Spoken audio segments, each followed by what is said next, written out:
How about you, Sherry? Are you a big person for chatting to people on planes about the business? I am pretty quiet naturally, so I'm sure some people listening who are like me. But I do love people and I do love connecting. One thing I wanted to say first, though, is I love that both Monica and Naomi talked about times they've messed up. And I think the challenge with that is to come away and learn something from that experience, which they both shared, things that they could have done differently. A lot of times I'm talking with wellness advocates and they're like, I'm just no good at talking to people. They make that assumption from an interaction that didn't go perfectly, as opposed to what can I learn from this so the next interaction is more successful. So I would challenge anyone listening to don't believe that if you're telling yourself that, because it's a lie. I don't believe there's anybody that couldn't be good at this if they wanted to. And I like to share with new people that are nervous, especially people that feel like they have a hard time talking to people, 3 questions that they can sort of use in the conversation. I still would encourage you not to go question 1, 2, 3, but to incorporate them into the conversation as you're learning about people. But the first one is, are you open to natural solutions? If they say no, you don't really need to go very far into essential oils, because likely that isn't even something they is on their radar or that they want to talk about. But most people will say yes to that question. And you can ask them, what do you know about essential oils? And just let them talk to you and share what they already know. There's no sense starting your spiel and talking about things that they already are familiar with. You'll just bore them to death. So let them tell you what they know. And then after your conversation has moved along and you know something about them, you can ask them, are you open to learning more? And that's an invitation to meet with you one-on-one or come to a class. But it gives them an opportunity to just share how they feel, and it gives you an opportunity to understand where they're at before you, like Monica said, start pulling out every sample you have and all the literature and just completely overwhelm them and shut them down. Just talk to them and find out what they know. But I mean, I don't know, this is only from my perspective, but I mean, we're talking about attracting people to essential oils and attracting people to natural solutions, but are we missing out on a massive market here of people who may be kind of not one way or the other interested in essential oils? They're kind of okay with it, but they're really interested in making money. That's a massive market of people who actually just want to make money, and essential oils is a good idea. I love that you bring that up, Stephen, and I'm not surprised you did, because really that's how you got introduced. Exactly. It was just the perfect vehicle for you to make an income. And I think you make a brilliant point in that a lot of wellness advocates are afraid to go there and to even talk about that. Yeah, well, that's all I hit them with, really. I just say doTERRA is an essential oils company. It's a great company if you want to make money. And that's it. I mean, that's the start of my conversation, if I have one. So I think there's, I mean, I think that's half the reason why doTERRA is 85% wholesale customers, retail customers, and very, very low-key wellness advocates. And 15%, maybe not even 15%, maybe 10% are actually really into the business. And that is the reason why, because people don't ask the people really into the business to join in the first place. I think that, Steve, that's a really, really valid point you brought up. I think that's probably a natural split in, because it's authentic network marketing. I have done network marketing for years. Sometimes it was, I could see the value in it as a way to make a good income. But sometimes I would join a company just because I wanted their products at wholesale price. I didn't want to pay full price. And it was something that was relevant to me and my family with the children growing up. And I think when I kind of came into contact with doTERRA, I got to the point where I was feeling pretty jaded about network marketing. And when I realized how authentic it was back in those early days in that meeting with Dave Sterling and Dr. Hill in London, when there was only 30 people in the room, and when Dave Sterling explained how it worked and you know, the retention rate and everything, I got quite excited about the retention rates. But I do think I'm now coming around to thinking, okay, I think I need to be more, I want to be more business-like and approaching people about the business. And one of the things that my oldest son said to me when I first started using doTERRA, he said, well done, Mum, at last you found something worth selling. And it was interesting you said about the retention rate. Now, someone who's a network marketer, they're more interested in that retention rate than people who just join. You tell someone who's interested in the oils, but the retention rate is 70%. They go, yeah, whatever. Yeah, and so exactly. It's only the network marketers who really understand the retention rate and how important it is to a business. So what about the people who aren't network marketers yet, except I would say, I would quote Tom Schreiter here and say that everybody does network marketing, it's just some people don't get paid for it. So the people who consciously network market, what about the people who haven't consciously got into network marketing as a business model? It's about more than, you share the oils with them, but then I think to kind of fast track things, there must be another approach where you can actually take it to the business side, rather than waiting for them to sort of see that there's a business here. It's like, you know, if I'm thinking of in terms of asking for referrals and saying, who do you know who, you know, ticks these boxes, who is an entrepreneur, business minded, who's looking for something that's ethical, because to me that's the big selling point. You know, in this greedy corporate world, to have a company that operates on the way that doTERRA does, I think is very what I've started with my marketing is I've started edging towards personal development, and that seems to be a good angle as well, because you're kind of finding people who are looking to develop themselves. They may not know too much about MLM, but once you explain it to them, or they've read one of my articles about it, then they become interested that, right, I can do personal development and I can make money at the same time. That's a really good point, the personal development aspect of it, because actually that's all my years involved in different network marketing companies. That's the key thing that has stuck with me, is that it was with all not all of them, but a lot of the companies I was with, there was a strong aspect of personal development. I was with one particular company for 2 years, and they used to fly Jim Rohn. You probably must have heard of Jim Rohn. They used to fly him into London to do trainings, and that to me was invaluable. The only problem is when you do that personal development, you're exposed to somebody like Jim Rohn and you learn that stuff. Once you know it, you can't unknow it. So it's always there niggling at you, you know, that, oh, you can do better than this, you know. Yeah, well, my one is Gary Vaynerchuk.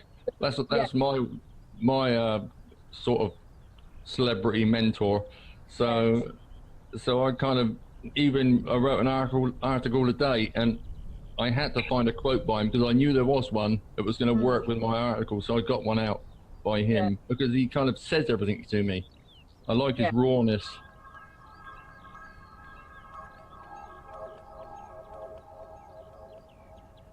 So, Steve, I have a question for you. I'd like to talk a little bit more about this. What do you say when someone asks you what you do? So, if you're talking about doTERRA and maybe not your social work, maybe you do talk about that too. If someone in conversation just says, "What do you do?" How do you answer?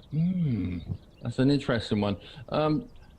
It depends who they are, obviously. If it's somebody, for example, in my small social circle, then I will obviously go towards the social work bit, and then I may kind of add the doTERRA at the end. But if I'm like abroad somewhere, generally that's when I do it we were standing in a very nice terrace bar, as you might imagine. I was standing in Spain, and a guy came in, and we started talking, and I said to him, "So where'd you come from?" And he had a broad American accent, so I assumed he was from the States, and he was a Finn who'd been living in the States for so many years. Anyway, so we had that connection. Eventually, I started talking about. He says, "So what do you do?" And that's where I thought, "That's it. You're going to get the DoTerra trick here." And so I basically said, "Well, I run a business online, selling DoTerra essential oils, and basically I got around to the MLM element and how he can make money." And he never joined, but he emailed me several times about it. So you had that interest, but it depends who I'm speaking to. I'm not going to do it to someone I meet locally generally, because I don't know why. I just don't want them. I find that certain people, you straight away have a conversation with them and you don't want them in your business. and that's maybe my problem, but I sometimes think that it's going to be harder work in the long term with them, and so I just prefer to have someone. It's like, for example, don't work with family or dogs or something like that. There's certain people you just don't want to work with, because I think in the long term you're going to be suffering so badly when you have that daily phone call that's not working, you con me or something like that. I just don't want it. And so I prefer to work with someone who's going to be interested purely in the business and already know up front what they're getting involved with. Because I've actually put people off joining the business when they've started getting interested, because I can see it in their eyes they are going to be a big problem.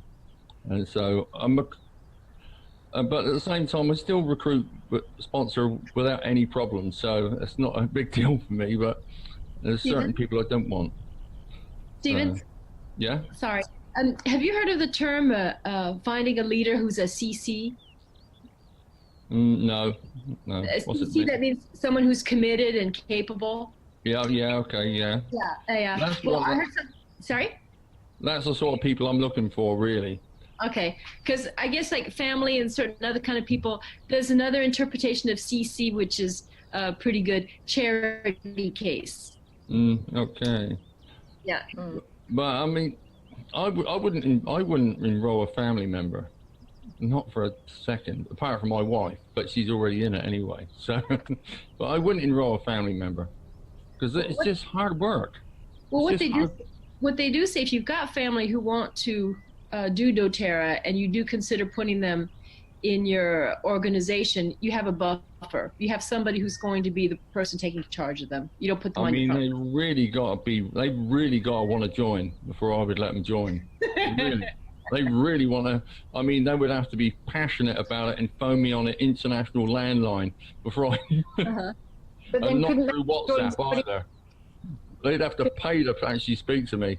And then I might say, well, yeah, you can join, but it's also friends. I generally don't even try to enroll friends, because I don't want that conversation with them.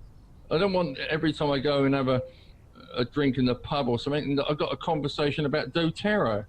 I would prefer just to go in there and talk about football or something like that.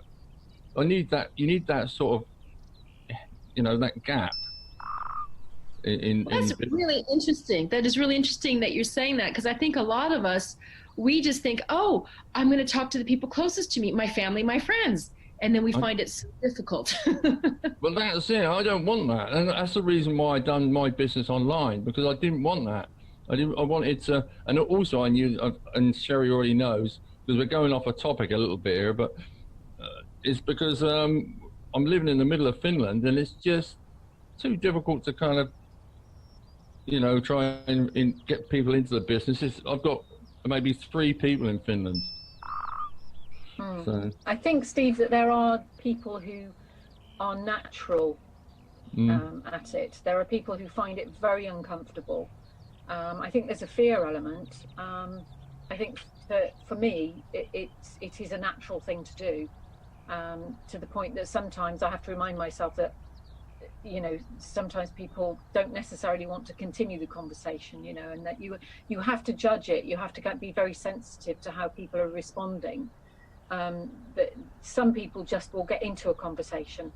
And I think, you know, when you're somewhere like a train, you're in a confined space, you've got a captive audience, and you do need to be respectful of that and not make people feel that they want to jump off the train because it's an hour until the next station.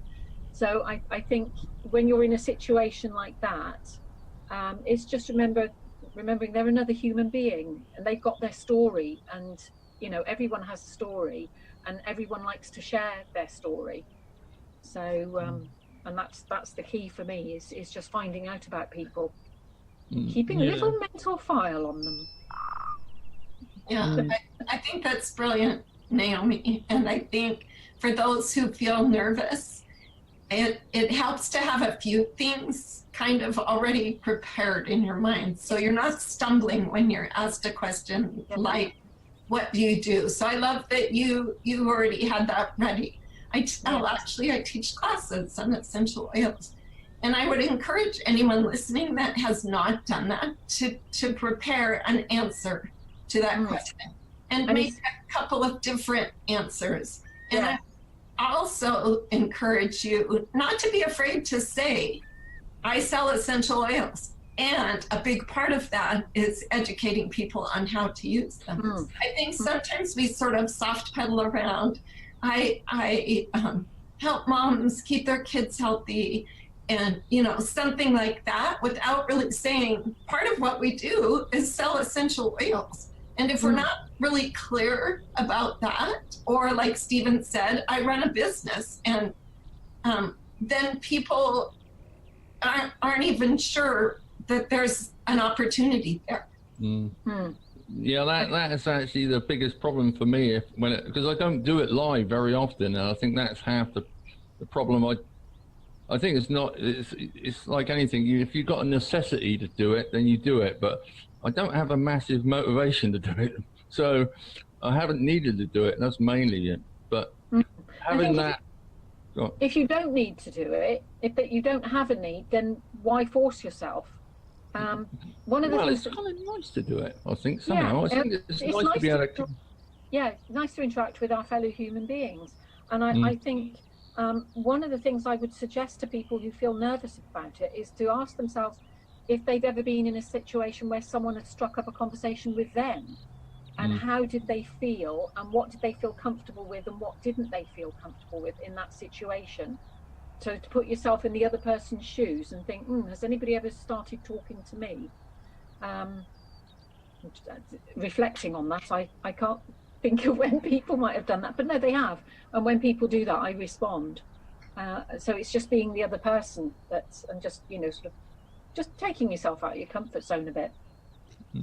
I have a friend who I met at a Symphony of the Cells training in Amsterdam. She's German, and she's a quiet person, and she's extremely knowledgeable about the oils, very pleasant to talk to, and she's not comfortable with talking to lots of strangers.